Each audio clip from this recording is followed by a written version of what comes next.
ప్రార్థన చేసుకొని దేవుని యొక్క వాక్యాన్ని విందాం. ఈ యొక్క మధ్యాహ్నకాల సమయంలో ప్రార్థన. పరిశుద్ధులు అయినటువంటి మా తండ్రి, ఈ వందనాలు, కృతజ్ఞతాస్తుతులు. గడిచిన దినములన్నీ కృపాభావం చొప్పున కాచి కాపాడి ఈరోజు ప్రభా మీరు మమ్మల్ని ప్రేమించి బ్రతికించి సజీవులు ఎక్కడ ఉంచినందుకు కృతజ్ఞతాస్తుతులు. మీ వాక్యంలో నుండి నీ ఆత్మ సహాయంతో నాతోనూ మాతోనూ తేటగాను సూటిగాను మాట్లాడి సహాయం చేసి కృతజ్ఞించి బలపరచమని యేసుక్రీస్తు నామములో అడుగుచున్నాను తండ్రి, ఆమేన్. దేవుని యొక్క వాక్యాన్ని మనం చదువుకుందాం. గడిచినటువంటి ఆదివారం నుండి మనం దేవుని యొక్క వాక్యం మనం నేర్చుకుంటా ఉన్నాం. యోబు గ్రంథము 41వ అధ్యాయాన్ని మనం వివరించుకుంటా ఉన్నాం. దానిలో భాగంగా గడిచినటువంటి వారం యోబు గ్రంథం 41వ అధ్యాయము 1 నుండి 4 వచనాలు మనం నేర్చుకున్నాం వివరంగా. మరి ఈ యొక్క యోబు గ్రంథము 41వ అధ్యాయంలో 2వ భాగం ఈ వారం మనం నేర్చుకున్నాము. గడిచినటువంటి వారం విన్నటువంటి వాక్యాన్ని ఎవరైనా ఉంటే మోస్ట్ హై ఫెలోషిప్ అనేటటువంటి మా యూట్యూబ్ ఛానల్లో దేవుని యొక్క వాక్యం ఉంది. అది మీరు విని ఆత్మీయంగా బలపడండి. చదువుకుందాం దేవుని వాక్యం. యోబు గ్రంథం 41వ అధ్యాయము 5వ వచనం. దేవుడు ఇక్కడ ఈ యొక్క సముద్రపు జీవి లివియథాన్ దాని గురించి చెబుతూ దేవుడు యోబు గారికి కొన్ని పాఠాలు నేర్పిస్తున్నారు. ఆనాడు యోబు గారికి, ఈనాడు మనకి దేవుడు తన వాక్యంలో నుంచి కొన్ని పాఠాలు నేర్పిస్తున్నారు. చూద్దాం. దేవుని యొక్క వాక్యంలో మనం చూస్తే దేవుని యొక్క వాక్యంలో రాయబడినటువంటి విషయం ఏంటంటే 5వ వచనం, నీవు ఒక పిట్టతో ఆటలాడినట్లు దానితో ఆటలాడేదవా? నీ కన్నికలు ఆడుకొనుటకై దాన్ని కట్టివేసేదవా? 5వ వచనం, నీవు ఒక పిట్టతో ఆటలాడినట్లు దానితో ఆటలాడేదవా? ప్రశ్న. ఒక పిట్టతో మనం ఆటలాడచ్చు. ఎందుకంటే పిట్టలు అనేవి బరువు తక్కువగా ఉంటాయి, అవి మృదువుగా ఉంటాయి. చూడండి, కొంతమంది పిట్టలు పెంచుకుంటారు. మరి వాటిలో కొంతమంది చిన్న చిన్న పిల్లలు ఏం చేస్తారు, వాటితో ఆటలాడతారు. నేను మన మధ్య ఒక ఊరికి వెళ్ళినప్పుడు అక్కడ ఒక పిల్లవాడు ఒక పిట్టతో ఆటలాడతారు. ఆ పిట్టని పెంచుకుంటాం. అది వెళ్తా ఉంటే దాన్ని పట్టుకోవడానికి వెళ్ళి దాన్ని పట్టుకోండు తీసుకొచ్చాడు, చిన్న గంపలో పెట్టాడు. దాంతో ఆటలాడుకోవచ్చు, పిట్టతో ఆటలాడుకోవచ్చు. చూడటానికి కూడా మంచిగా ఉంటుంది. పిట్టతో ఆటలాడినట్టు ఈ యొక్క సముద్రపు జీవి లివియథాన్తో ఆటలాడచ్చు సార్. ఆటలాడలేము. ఎందుకంటే అది చూడటానికి భయంకరంగా ఉంటుంది. మరి దాంతో మానవుడు ఆటలాడగలుగుతాడా? అట్లాగే దేవుడు నోటి మాటతో సృష్టించినటువంటి ఒక జంతువుతోనే మానవుడు ఆటలాడలేడే. మరి అటువంటిది ఈ మానవుడు దేవుడితో ఏం చేస్తున్నాడంటే ఆటలాడుతున్నాడు. ఏం చేస్తాడు? ఆటలాడుతున్నాడు దేవుడితో. ఆటలాడటం అంటే మనకున్నటువంటి ఆటలు కాదు. దేవుడు అంటే లెక్కలేంత, యేసుక్రీస్తు ప్రభు అంటే లెక్కలేంత. ఏం చేస్తాడులే అన్నట్టు ప్రవర్తించు. అదేంటంటారా? చాలా మందికి ఏంటంటే దేవుడు ఏం చేస్తాడులే, ఏం చేయలేడు, ఏమి అండవు అనేటటువంటి దేవం సమయం వచ్చినప్పుడు అది ఖచ్చితంగా అర్థమైంది. అప్పుడు తెలిసింది దేవుడు అంటే. ఈనాడు మానవుడు దేవుడితో ఏం చేస్తున్నాడంటే ఆటలాడుతున్నాడు. చాలా మంది చూడండి, ప్రభువైనటువంటి యేసుక్రీస్తు వారి విషయంలో ఎగతాళిగా మాట్లాడటం, హేళనగా మాట్లాడటం. ఆ సెలవులో 3 మేకలు తీసుకోలేని వాడు మాకే సహాయం చేస్తాడు అని హేళనగా మాట్లాడు. దేవుడితోన మానవుడు ఆటలాడేది. ఈ విశాల విశ్వాన్ని సృష్టించినటువంటి దేవుడు ఎక్కడ? మధ్యలో నుండి తీయబడ్డ ఈ మానవుడు ఎక్కడ? ఈ మానవుడు ఆ దేవుడితో ఆటలాడేది. అందుకే దేవుడి వాక్యం చెప్తా ఉంది. అందుకని దేవుని యొక్క వాక్యము ఏమని చెప్తా ఉంది? దేవుడు వెక్కిరింపబడడు. ఏంటి? దేవుడు వెక్కిరింపబడడు. మానవుడు ఏది విత్తుతారో అదే వస్తాడు. మనము ఇప్పుడు మరి మామిడికాయ విత్తనాలు వేసి జామకాయలు కావాలంటే ఒకటేలా?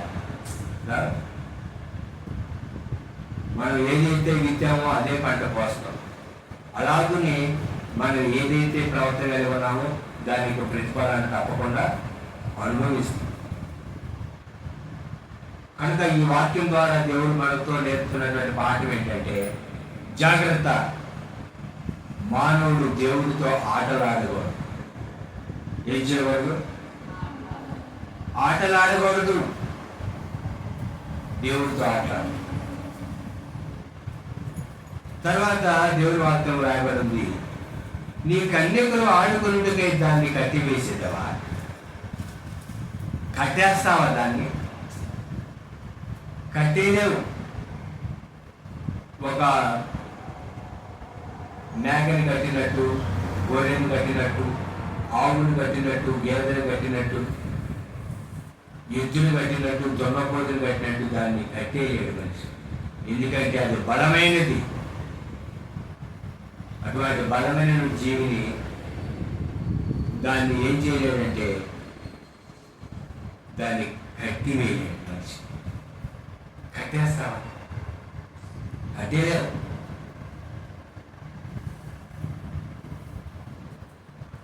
ఈనాడు పాపపు కట్టలో కట్టబడినటువంటి వారిని యేసుక్రీస్తు ప్రభువు విడిపిస్తాడు. తర్వాత చూడండి దేవుడి వాక్యంలో, బెస్తవారు దానితో వ్యాపారం చేయుదురా? బెస్తవారు దానితో వ్యాపారం చేస్తారా? దేవుడు ప్రశ్నిస్తున్నాడు యోగుతో. చేస్తారా యోగు? నేను సృష్టించినటువంటి ఈ లియోతాను సముద్రం జీవితో బెస్తవారు వ్యాపారం చేస్తారా? చేయలేరు. చేపలు, నత్తలు, తర్వాత రొయ్యలు, పీతలు, వీటితో వ్యాపారం చేసినట్టు, అమ్మినట్టు వ్యాపారం చేయటం అంటే అవి అమ్ముతారు, కొనేవాళ్ళు కొనుక్కుంటారు, దాని వ్యాపారం. మరి ఈ సముద్రం జీవిని ఎవరైనా కొనుక్కుంటారా? దానితో వ్యాపారం చేస్తారు? చేయగలరా? చేయరు. కానీ ఈనాడు దేవుని యొక్క సేవ అనేది వ్యాపారం, బిజినెస్, వ్యాపారం.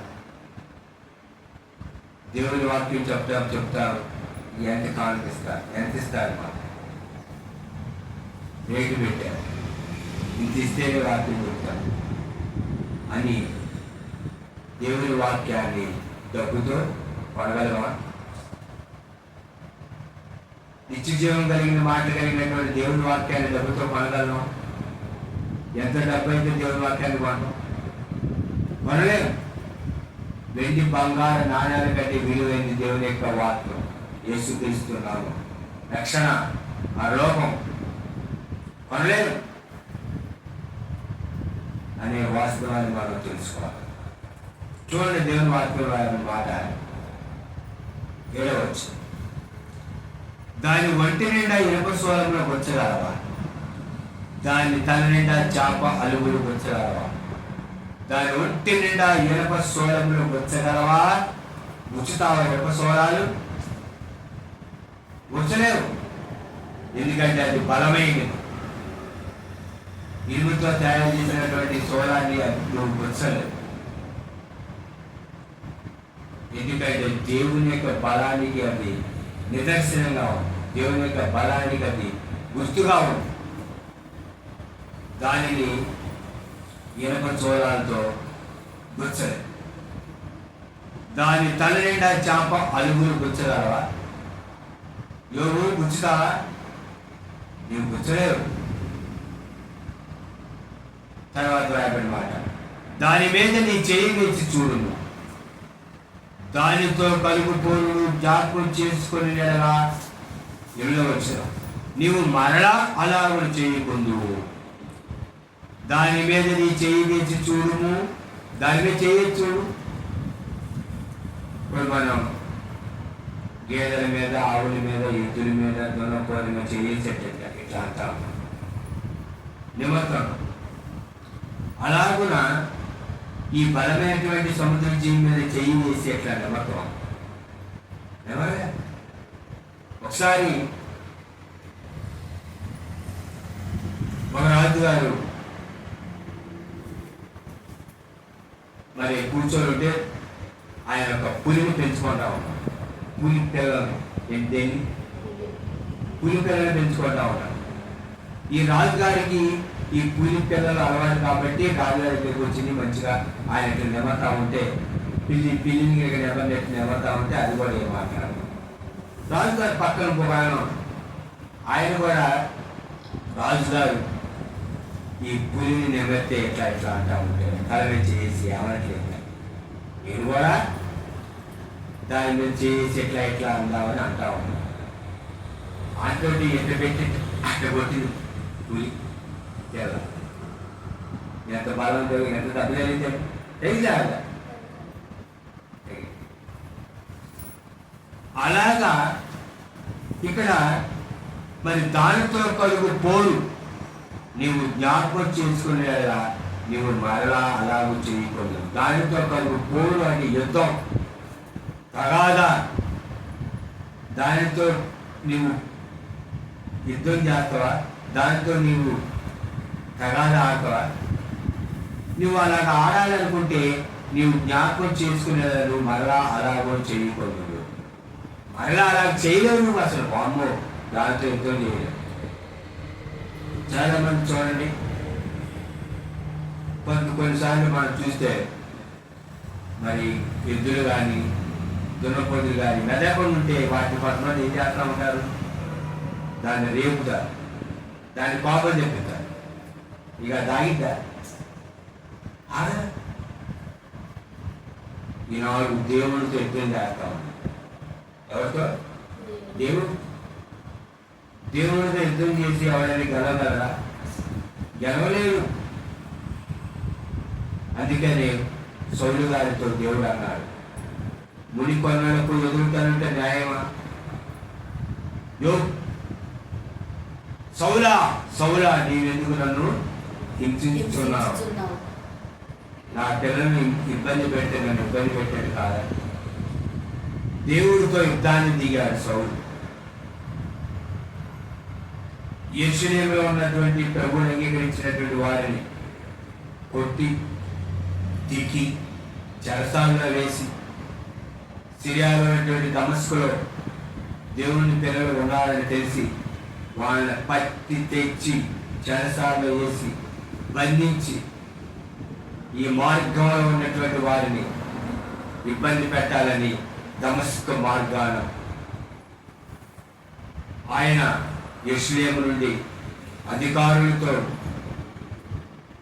అనుమతి తీసుకొని దమస్కు మార్గాన ప్రయాణిస్తున్నారు. దేవుడు మధ్యాహ్న కాల సమయంలో ప్రత్యక్షమై తాను ఎవరో చెప్పి మాట్లాడి నేను నేర్పరచుకున్నా నా పని చేయమని చెప్పి దేవుడు సౌలును పౌలుగా మార్చి తన పని కొరకు వాడుకో.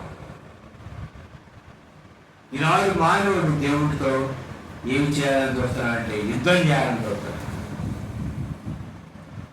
విశ్వాన్ని సృష్టించినటువంటి దేవుడు ఎక్కడ మట్టితో తయారు చేయబడినటువంటి ఈ మానవుడు ఎక్కడ? మానవుడు పరిమితం కలిగిన వాడు, దేవుడు అనంతుడు. అందుకని కీర్తన గ్రంథంలో ఎవరు రాయబడింది? యెహోవాకును తన యొక్క అభిషక్తునికి విరోధంగా మనిషిని ఎదుగుతూ ఉన్నాడు. దేవుడికి ప్రభువైనటువంటి యేసుక్రీస్తు వారికి విరోధులు ఎక్కువయ్యారు జనాలు. ప్రతి వారికి చొరకనే, ప్రతి ఆమెకు చొరకనే, ప్రతి వ్యక్తికి చొరకనే. ప్రభువైనటువంటి యేసుక్రీస్తు అన్న, దేవుడి వాక్యం అన్న, దైవజనుడు అన్న, దేవుడి పిల్లలు అన్న చొరకన. అదేనంటారా? చొరక. జాగ్రత్త. దేవుడి మధ్యాహ్న కాలంలో నేర్పుతున్నటువంటి పాఠం ఏంటంటే, దేవుడితో యుద్ధం చేస్తే ఎవరు కూడా నిలవలేరు. ఎస్ఎస్సి పట్టణంలో సౌలు పౌలుగా మారి ఉన్నప్పుడు ఆ ప్రాంతం అంతా కేకలు వేశారు. అప్పుడు అక్కడ ఒక గమాలే పెద్ద లేచి, వీరు మరి అక్కడ స్పష్టంగా నాకు తెలియదు గమాలేలో కాదు అనేది. అక్కడ ఒక వ్యక్తి లేచి, వీరు మన యొక్క దేవతకి కానీ మన ఊరికి కానీ అన్యాయం చేసినట్టు కాదు, మరి ఎందుకు మీరు వాళ్ళని బంధించి ఆయన ఇబ్బంది పెడుతున్నారు? ఒకవేళ ఇది దేవుడి వల్ల జరిగినటువంటి పని అయితే మీరు దేవుడితో పోరాడుతూ సుమి, మీరు పోరాడేది యుద్ధం చేసేది ఎవరితో తెలుసా? దేవుడు. ఒకవేళ మనుషుల ద్వారా ఇది జరిగింది అయితే కొంతకాలానికి ఇది ఆగిపోతుంది. అప్పుడు ఆ వ్యక్తి చెప్తూ, ఒక వ్యక్తి లేచారు, కొంతమంది తయారు చేశారు విరోధంగా, అది ఆగిపోయింది. ఇంకొక వ్యక్తి లేచారు, కొంతమందితో కలుపుకొని విరోధంగా ఇచ్చాడు, ఆ వ్యక్తి ఆగిపోయాడు. ఇది కూడా అలా జరిగింది, మనం చూద్దాం. ఒకవేళ ఇది దేవుడి ద్వారా జరిగినటువంటి కార్యం అయితే దాన్ని ఆపటం మీ వల్ల కాదు, అది ఆపాలనా ఆగదు. మీరు దేవుడితో పోరాడుతున్నారు అని చెప్పారు. ఈనాడు మానవుడు ఎవరితో పోరాడుతున్నాడు తెలుసా? దేవుడితో, యేసుక్రీస్తు ప్రభుతో పోరాడు. సైన్యములకు అధిపతి యెహోవా ప్రభువైనటువంటి యేసుక్రీస్తుతో పోరాటం. మానవుడు దేవుడితో పోరాడగలుగుతాడు.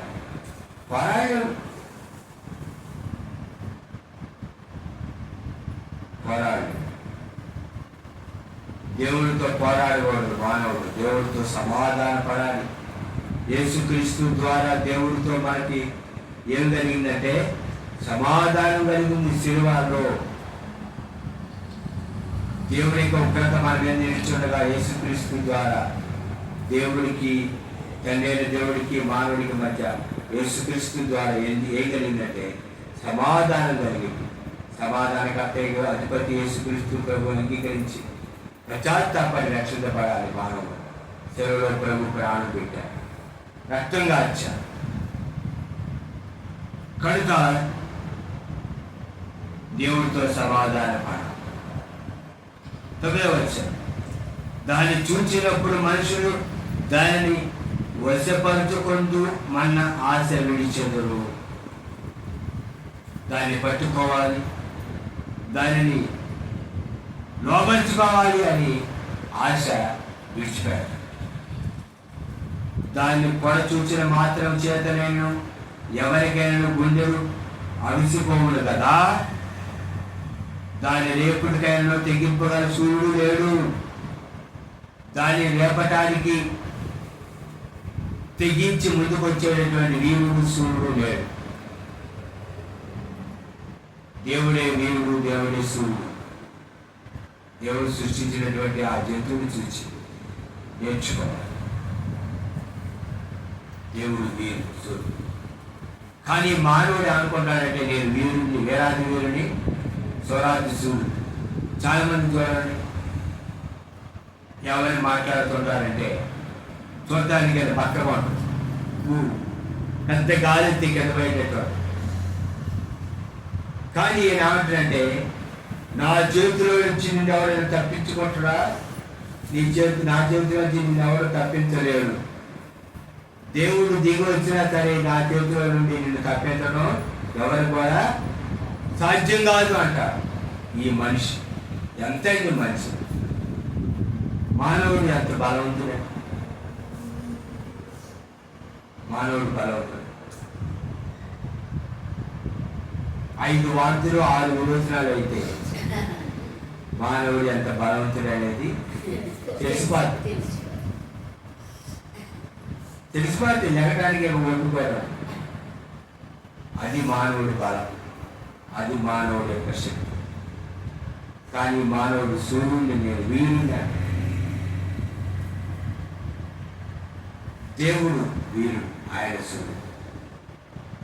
మానవుడు ఏ పాటి వారు మనిషిని జ్ఞాపకం తీసుకోవడానికి అల్పుడు, బలహీనుడు ఈ మానవుడు. చూడండి దేవుడు వారు అట్లుండగా నా ఎదుట నిలవగలవాడెవడు? అట్లుంటే నా ఎదుట నిలవగలిగిన వాడెవడు? నా ఎదుట నిలవగలిగిన వాడెవడు? యోగు, నీవు నా ఎదుట నిలవగలుగుతావు? ఏ మానవుడు కూడా దేవుడి ఎదుట నిలవలేడు. ఆయన ఎదుట నిలబడే యోగ్యత, అర్హత మనకు లేదు. అదేనంటారా? మన రహస్య పాపాలు ఆయన ముఖకాంతిలో కనపడతా ఉంటాయి. దేవుడు మానవుని ఎదుట నిలవలేడు. క్షమించాలి, దేవుడి ఎదుట మానవుడు నిలవలేడు. మోషే గారు, అయ్యా నేను చూస్తా అంటే, నువ్వు నన్ను చూస్తే బ్రతకలేవు మోషే అని దేవుని యొక్క వెనక వైపున భాగాన్ని మోషే గారు బండ సందులో చూశారు. అది దేవుడి యొక్క గొప్పతనం, అది దేవుడు అంటే. దేవుడి యొక్క మానవుడు నిలవలేడు. ఆదాము అవ్వ ఎప్పుడైతే పాపం చేశారో, దేవుడు సృష్టించినటువంటి ఏ దేవుడిలో నుండి దేవుడి యొక్క నిలబడకుండా వాళ్ళు వెళ్ళిపోయారు. వారు త్రోసివేయబడ్డారు. వారిని దేవుడు నెట్టివేశాడు. దేవుడి యొక్క మానవుడు ఎలా నిలబడగలుగుతాడు? ఈనాడు దేవుడు దేవుని దగ్గర మానవుడు నిలబడుతున్నాడంటే అది ప్రభువైనటువంటి యేసుక్రీస్తు శిలువ ద్వారా దేవుని యొక్క నిలబడగలిగి మనం ప్రార్థన చేయగలుగుతాం. అది కానీ ఎబ్రాయిలు రాసిన పత్రిక 50 రాయబడింది. చూద్దాం దేవుని వాక్యం. అపోస్తలుడైన పౌలు ఎబ్రాయిలు రాసిన పత్రిక 4వ అధ్యాయం 16వ వచనం చూడండి. దేవుని వాక్యం 4:16. కనుక మనము కనికరింపబడి సమయోచితమైన సహాయం కొరకు కృప పొందినట్లు ధైర్యంతో కృపా వనములతో చేరుదుము. కనుక 202వ పేజ్. కనుక మనము కనికరింపబడి సమయోచితమైన సహాయం కొరకు కృప పొందినట్లు ధైర్యముతో కృపాసనమునకు చేరుదుము. ఎక్కడికి? కృపాసనం. ఆసనం అంటే కూర్చుండుట. కృప కలిగిన దేవుడు సింహాసనాసీనుడైనటువంటి వారి దగ్గర మనము ధైర్యంతో సమయోచితమైన సహాయం కొరకు కనికరించబడి ఆయన దగ్గర ప్రార్థన ద్వారా దేవుడి దగ్గర నిలబడగలుగుతాం. అబ్బా తండ్రి సహాయం చేయని ప్రభావాన్ని దేవుడి దగ్గర నిలబడగలుగుతాం. అదే కొంతమంది ఆడవారు కూడా ప్రగల్భాలు మాట్లాడతారు, స్త్రీలు. కొంతమంది మగవారు కూడా ఏమనుకుంటారు, నేనంటే ఏంటి ఇవ్వండి, అదే ఏమిటి నువ్వు మట్టితో తయారు చేయడం మానవుడు, ఈ ప్రాణం ఈ శరీరం చెల్లిపోతుంది, ఏమిటి మనిషి ఏంటి? చచ్చినటువంటి ఏనుగు కంటే బ్రతుకున్నటువంటి కుక్క మేలు ఏను ఏమైంది అమ్మో ఏను అనుకుంటా భయపడే అవసరం లేదు చచ్చిని దానికంటే పెట్టుకుని ఒక్కే మేలు. ఈనాడు మానవుడు పాపము చేత చచ్చిపోయినాడు, ఈ మానవుడు ప్రగల్భాలు కలుగుతాడు. అదేనంట నేను మనం చెప్పాను దేవుని వాక్యంలో ఆదివారం రాత్రి.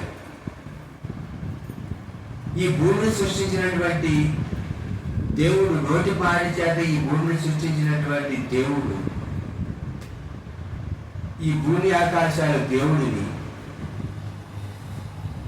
దేవుడు సృష్టించినటువంటి ఈ భూమి మీద దేవుని యొక్క మందిరానికి స్థలం ఇవ్వమంటే ఇక్కడ మందిరం కట్టద్దు, ఇక్కడ స్థలం లేదు అంటున్నాడు. ఎవరిది భూమి? మన తాత ముత్తాతలుగా మనం భూమి ఆకాశాలు సృష్టించినటువంటి యెహోవా. ఆకాశాన్ని దేవుడు సృష్టించాడు, భూమిని దేవుడు సృష్టించాడు. ఎవరిదండి భూమి? దేవుడిది. ఎవరిది ఆకాశం? దేవుడిది. ఈ భూమి మీద దేవుడి యొక్క మందిరం కట్టుకోవడానికి స్థలం అంటే ఇక్కడ మందిరం కట్టద్దు, ఇక్కడ స్థలం లేదు ఎవరిది అనుకున్నాను. ఎవరిది భూమి? ఇదే నాదే? దేవుడిది.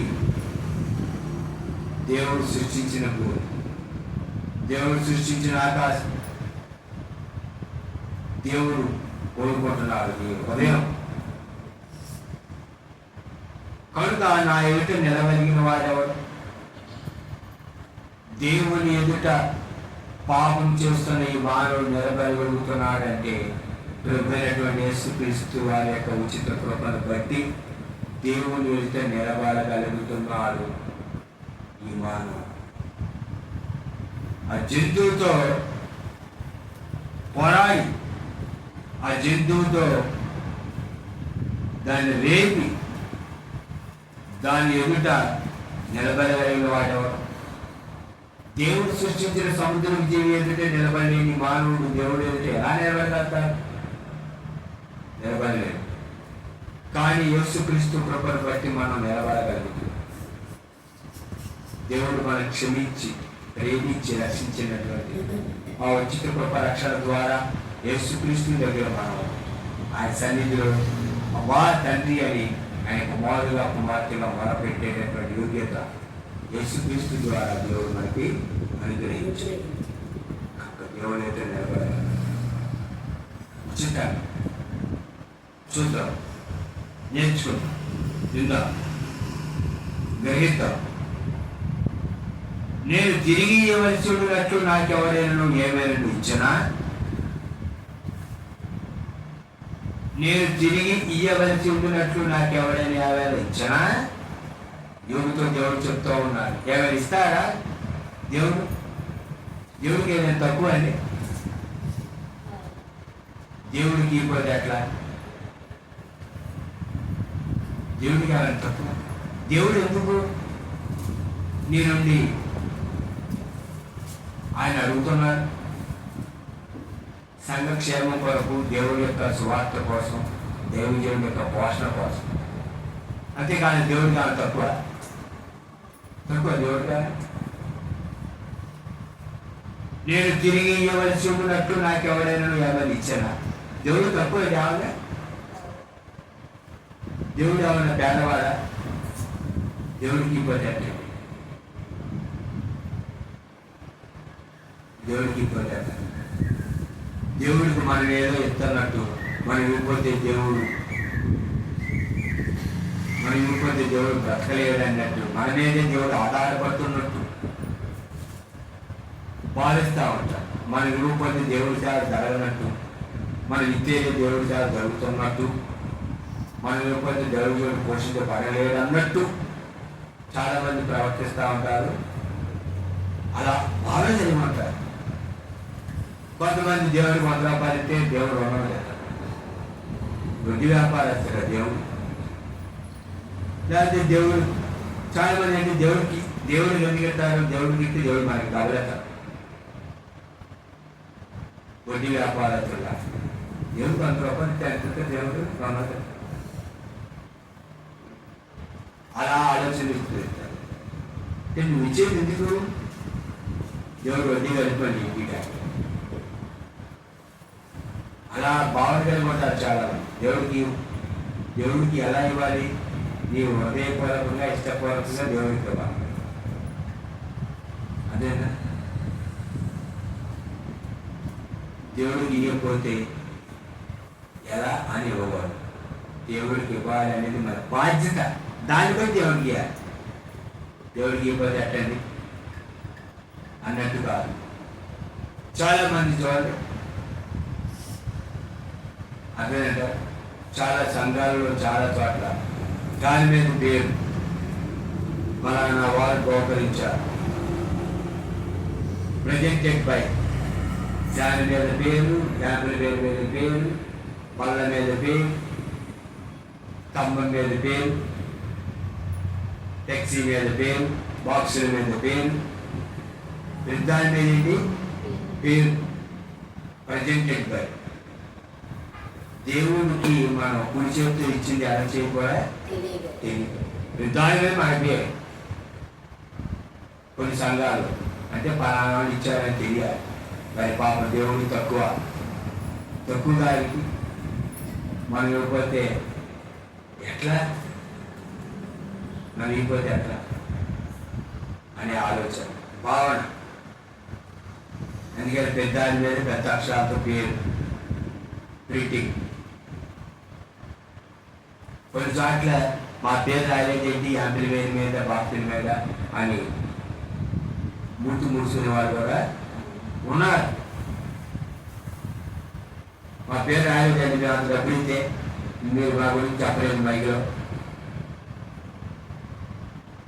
ఎవరో తక్కువ ఇచ్చింది ఆ గురించి చెప్పారు, మా గురించి చెప్పలేదు. ఎక్కువ ఇచ్చింది మేమా? ఆయనే పొగడతారు, మీరు మమ్మల్ని పొగడం, మా గురించి చెప్పడం అనేవాళ్ళు కూడా ఉన్నారు. దేవుడు నేర్పుతున్నారు ఈ వాక్యంలో నుంచి మనకి. వాక్యం వింటున్నటువంటి మీకు చూడండి, వాక్యం ఆకాశ వైశాల్యం అంతటి కింద ఉన్న దేవుడు నాదే కదా. ఆకాశము, మహాకాశాలు, భూమి, ఈ విశ్వము అంతా నాదే కదా. నాది కాదా? ఈ సృష్టి ఎవరు సృష్టించారు? ఈ అడవి, జంతువులు, నదులు, సముద్రాలు ఎవరేమని? దేవుడు. చూడండి, దాని అవయవముల గుర్చేయను, దాని మహాబలం గుర్చేయను, దాని చక్కని తీర్పు గుర్చేయను పలుకుగా మౌనంగా నుండును. ఎవరైనా దాని పై కవచం లాగివేయగలరా? ఎవరైనా ఆ యొక్క సముద్రపు జీవి యొక్క మరి జంతు యొక్క పై కవచాన్ని లాగివేస్తారా? లాగివేయలేరు. బలం కలిగింది అది. కోడి యొక్క చర్మం తీసినట్టు, మేక చర్మం లాగినట్టు ఆ జంతువు చర్మం లాగుతాడా? లాగలేడు. అది బలమైనది. దాన్ని సృష్టించినటువంటి దేవుడు బలవంతుడు, మహాబలవంతుడు, బలశూరుడు. మనం ఆరాధించే దేవుడు యేసుక్రీస్తున్నాడు.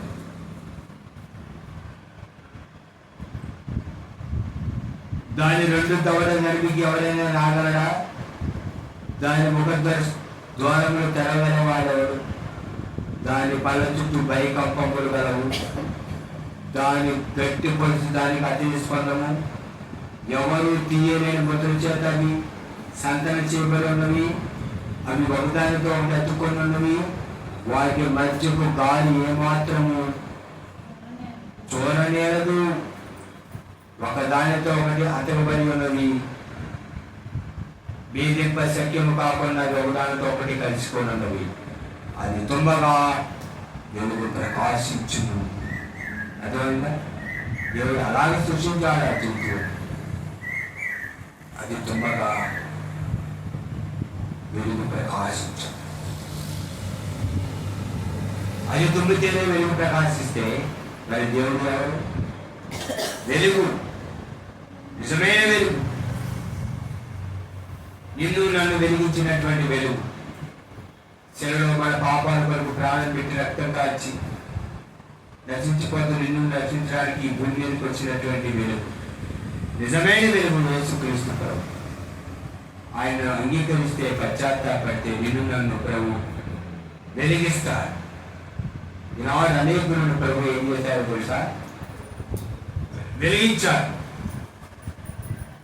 కొంతమంది వెలుగుతున్నారు, కొంతమంది ఆగిపోతున్నారు, కొంతమంది వెలుగుతున్నాం అన్నట్టు వెలుగుతున్నారు, కొంతమంది దేదీప్యమానంగా వెలుగుతున్నారు, అనేకులను వెలిగిస్తున్నారు. కనుక నీవు నేను ప్రభువైన యేసుక్రీస్తు కోసం వెలగాలి, అనేకులను వెలిగించాలి. చూడండి దేవుని వాక్యం, దాని కనుల ఉదయకాలపు కనులపు వలె ఉన్నవి, దాని నోటి నుండి జ్వాలలో బయలుదేరును, అగ్ని కణములు దాని నుండి లేచుడు. 12వ వచనం. దేవుని వాక్యము జ్వాల, ప్రేమ జ్వాల. అది నీలో ఉన్నటువంటి పాపాన్ని దహించి వస్తుంది. అందుకే పాట సృష్టిగారు పాడారు, ఆరని ప్రేమ ఇది ఆర్ప జ్వాలని జ్వాల. అదేట ఈ జ్వాల ఎవరు ఆర్పాలన్నా ఆరదు. యేసుక్రీస్తు ప్రేమ జ్వాల అనేక రాష్ట్రాలు, దేశాలు, ఖండాలు, ప్రపంచమంతా వెళ్ళినటువంటి ఈ ప్రేమ జ్వాల దీన్ని ఆర్పాలని ఎంతో మంది చూస్తున్నారు, కానీ ఈ ఆరదు. అనేకులు ఉన్నటువంటి పాపాన్ని దహించింది, వెలిగించింది ఈ జ్వాల. అదే అగ్ని కణములు దాని నుండి లేచును, ఆ జంతువు నుండి అగ్ని కణాలు వస్తాయి. దేవుని వాక్యం అగ్ని నేను దహించింది. నా మాట అగ్ని వంటిది కాదా, నా మాట బండలను పగలగొట్టు శుద్ధి వంటిది కాదా, నా మాట అగ్ని వంటిది. దేవుడు మాట అగ్ని ఎక్కడికి తప్పించుకొని పోగలుగుతూ అగ్ని వంటి దేవుడు మాట చేత నిన్ను వెంటాడింది, నీలో ఉన్న పాపాన్ని దహించింది అగ్ని మాట. అదేనా నిన్ను వెంటాడి దేవుని మాట నీకు తోడు. ఆ మాట నిన్ను ఆదరించింది, ధైర్యపరిచింది. గుడి కూర్చున్న కావులో నుండి జమ్ము, మంట మీద కాల్చున్న పాలలో నుండి పొగలేచినట్టు దాని నాశకారంలో నుండి లేచు, దాని ఊపిరి నిప్పులను రాజపెట్టు, దాని నోటి నుండి జ్వాల బయలుదేరు, దాని మెడ బలమునకు స్థానము, దాని మెడ బలానికి స్థానం అక్కడ ఉంది. ఆ సముద్రపు యొక్క జీవి యొక్క బలం ఎక్కడ ఉందో తెలుసా? దాని మెడలో. నీ నా బలం యేసుక్రీస్తు బలం, ఆయనే బలవంతుడు, నీవు కాదు బలవంతుడు. దేవుడు బలవంతుడు. దేవుని యొక్క వాక్యము బలవంతమైన, అది బలం. నిందో దాని పక్కల మీద మాంసం ధనముగా ఉన్నది, అది దాని ఒంటిని గట్టిగా అంటి ఉన్నది, అది ఊది రాదు. దాని గుండె రాతి వల్ల గట్టిగా ఉన్నది, అది తిరుగటి క్రిందనున్న దిమ్మంతా కట్టెను. తిరుగటి దిమ్మె అంటే ఇసురా. ఇసురా యొక్క దిమ్మె ఎలా ఉంటాయి? కింద గట్టిగా పైది తిరుగుతా ఉంది. అది లేచినప్పుడు బలిష్ఠుడు భయపడుతూ, అది లేస్తేనే బలిష్ఠుడు భయపడితే, మరి దేవుడు లేగిస్తే అదే దేవుడు లేగిస్తే ఆయన బలానికి పర్వతముల ద్వారా మురుగుతాం. దేవుడు లభిస్తే గర్విష్ఠులు కూలిపోతారు.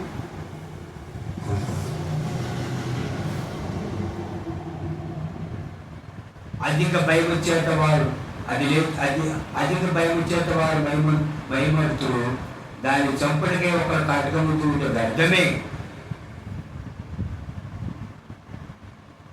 ఈటెలనైనా బాణమునైనా పంట కోరనైనా అక్కడకు రావు. దాన్ని చంపుదామని ఒక ఖడ్గం చూస్తే అది వేస్ట్. ఎందుకో తెలుసా? ఆ ఖడ్గాన్ని చూసి అది ఆ ఖడ్గం దాని దగ్గర దాన్ని కొడితే అది వండిపోవాలి. అంత బలంగా దేవుడు యొక్క సముద్రం జీవి వివేకాన్ని సృష్టించాడు.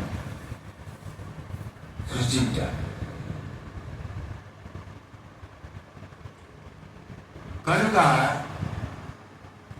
దేవుడు యొక్క వాక్యంలో నుంచి చెబుతున్నటువంటి మాట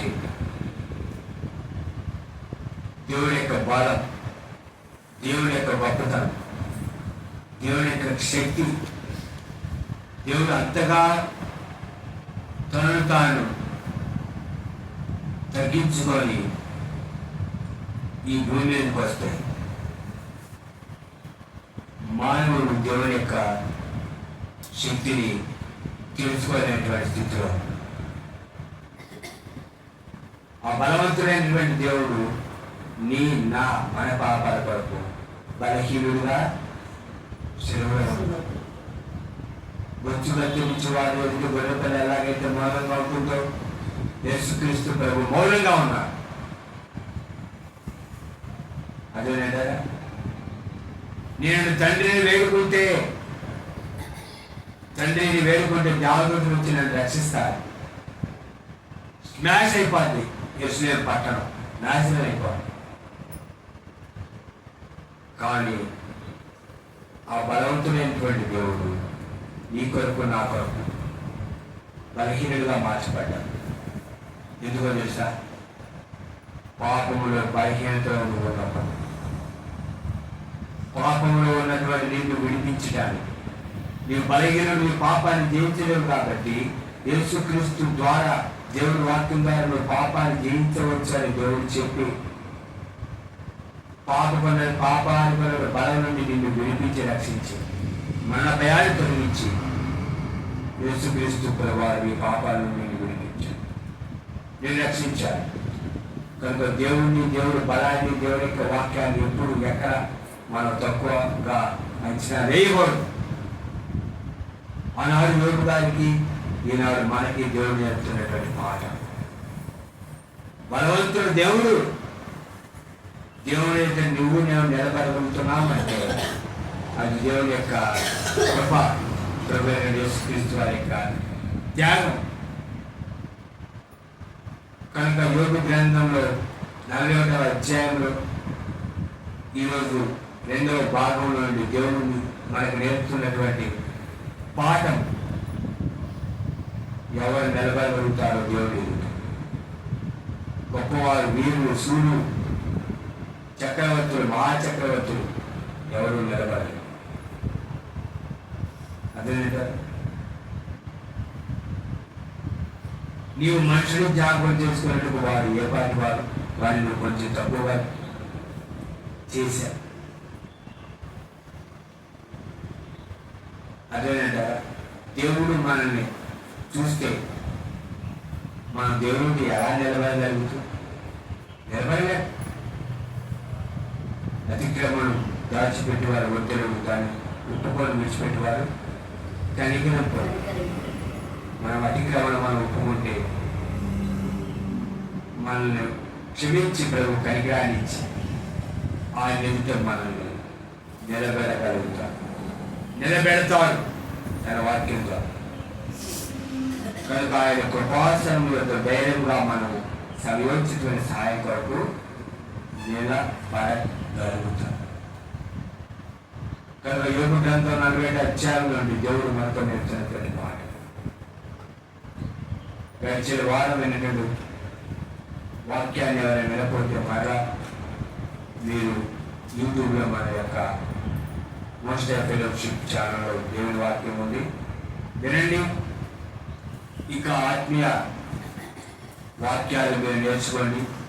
మా ఛానల్లో లైక్ చేయండి, షేర్ చేయండి, కామెంట్ చేయండి. విలువైనటువంటి సూచనలు దయచేసి సబ్స్క్రైబ్ చేసుకోండి. దేవుడే నిన్ను నిలబడగలుగుతావా? ఈ పాపాలు పశ్చాత్తాపాలు ప్రభు క్షమిస్తారు. అప్పుడు ధైర్యంగా ప్రభు ముందు నిలబడగలుగుతాం.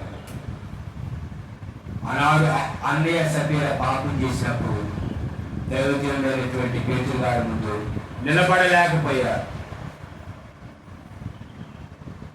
అదేంటంటే నీవు పరిశుద్ధాత్మను మోసం చేయడానికి అపవాది నీ యొక్క హృదయాన్ని ఎందుకు ప్రేరేపించాడు అన్నయ్య అనుభవాన్ని వెంటనే అన్నయ్య సభ్యులు కూడా చదివి నిలబడలేం. పాపంలో ఉన్న మనం దేవుడు ఉంటాం. మన పాపాలను ఒప్పుకొని పశ్చాత్తాపడితే యేసు రక్తం ప్రతి పాపం నుండి మనకి కలిగి పడుతుండగా సేమ్ మన పాపలను మనం ఒప్పుకొని కదా ఆయన నమ్మదగిన వారు నీతి పడుతుంది కనుక యేసు రక్తం ప్రతి పాపం నుండి కలిగి మనం పవిత్రులుగా చేయడం. అప్పుడు కనికరించబడి సమయోచితమైన సహాయపడు దేవుని యొక్క సన్నిధిలో మనం కృపాసనం యొక్క చేయండి, మనం ప్రార్థన చేయండి. అతి కృపా ప్రభు మనకు అందించుగాక. ఆమేన్. తల ఉంచండి, కళ్ళు మూసుకొని ప్రార్థన చేస్తున్నాం నేనటువంటి వాక్యాన్ని బట్టి. ప్రతి సహోదరుగా దేవుడు మీతో యోగ గ్రంథం 40వ అధ్యాయంలో నుండి మాట్లాడాడు. కనుక దేవుడి యొక్క వాక్యాలు వినటువంటి నీవు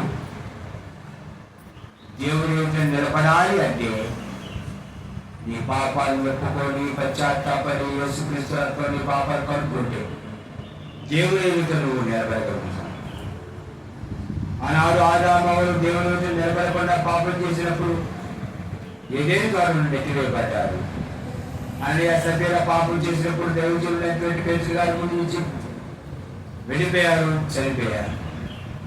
ఈనాడు నీవు నేను పశ్చాత్తాపడి యేసుక్రీస్తుల పాపాలు కలుపుకొని ఆయన కృపాసనం ఎదుట ధైర్యంతో మనం నిలబడగలవచ్చు. కనుక దేవుడు అతి కృపామని కల్పించి మనం మాయ రక్షితపడి అనేకులను రక్షణ మార్గం నడిపించే సాధనంగా ప్రభు వారికి కృప ఇచ్చేగా. కనుక ప్రార్థన చేస్తున్న ప్రతి ఒక్కరు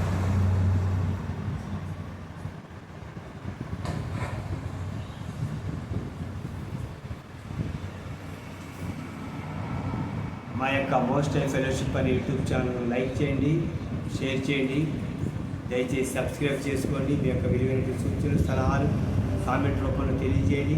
మీ ప్రార్థన అవసరాలు మా యొక్క ఫోన్ నెంబర్ 86392626 అనేటటువంటి నెంబర్కి ఫోన్ చేయండి. మరిన్ని వాక్యాల కొరకు వీడియోల కొరకు మా ఛానల్ సబ్స్క్రైబ్ చేసుకోండి దయచేసి. అతి కృపా ప్రభు మనకు అనుగ్రహించుగాక. మన ప్రభువును రక్షకుడు అయినటువంటి యేసుక్రీస్తు నామములో అందరికీ వందనాలు. ప్రభు అతి కృప అనుగ్రహించుగాక. ఆమేన్.